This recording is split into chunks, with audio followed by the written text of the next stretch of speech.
Tirupati Janasena party incharge Kiran Royal మోసాన్ని వివరిస్తూ ఓ మహిళ విడుదల చేసిన వీడియో కలకలం రేపుతోంది. శనివారం ఆ వీడియో బయటకు రాగా కిరణ్ రాయల్ తనను బెదిరించి కోటికి పైగా నగదు, 25 సవర్ల బంగారం కాజేసి ఆర్థిక ఇబ్బందుల్లో నెట్టేశాడని, డబ్బులు అడిగితే పిల్లల్ని చంపుతానని బెదిరించి ఇంకా ఎన్నో చేసి తనతో వీడియో రికార్డు చేయించుకున్నారని, 30 లక్షలకు బాండ్లు, చెక్కులు రాయించాడని, తన వద్ద అన్ని ప్రూఫ్స్ ఉన్నాయని పిల్లలు అడుగుతున్నారు.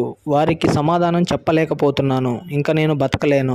కిరణ్ రాయల్ వల్లే నేను ఆత్మహత్య చేసుకుంటానంటూ, నేను చనిపోయాకైనా ఆ డబ్బులు మా పిల్లలకు చెందుతాయని ఆశిస్తున్నాను అంటూ ఆ మహిళ వాపోయింది. వెంటనే స్పందించిన కిరణ్ రాయల్ ఆమెకు ఫోన్ చేసి నానా బూతులు తిడుతూ తీవ్ర స్థాయిలో బెదిరింపులకు దిగినట్లు ఆ మహిళ కిరణ్ రాయల్ వాయిస్ రికార్డును విడుదల చేశారు. వీడియో వైరల్ అయ్యాక కిరణ్ రాయల్ మీడియా సమావేశం నిర్వహించి ఆమె కిలాడీ లేడీ అని, బెట్టింగ్ల కారణంగా అప్పుల పాలైందని, ఆ కుటుంబాన్ని తానే రక్షించానని చెప్పుకొచ్చారు. కిరణ్ రాయల్ పై వస్తున్న ఆరోపణలపై విచారణ జరపాలని పార్టీ అధ్యక్షుడు పవన్ కళ్యాణ్ కాన్ఫ్లిక్ట్ కమిటీని ఆదేశించారు. అంతర్గత విచారణ పూర్తయ్యే వరకు కిరణ్ రాయల్ పార్టీ కార్యక్రమాలకు దూరంగా ఉండాలని స్పష్టం చేశారు. ఈ మేరకు ఓ ప్రకటన విడుదల చేశారు.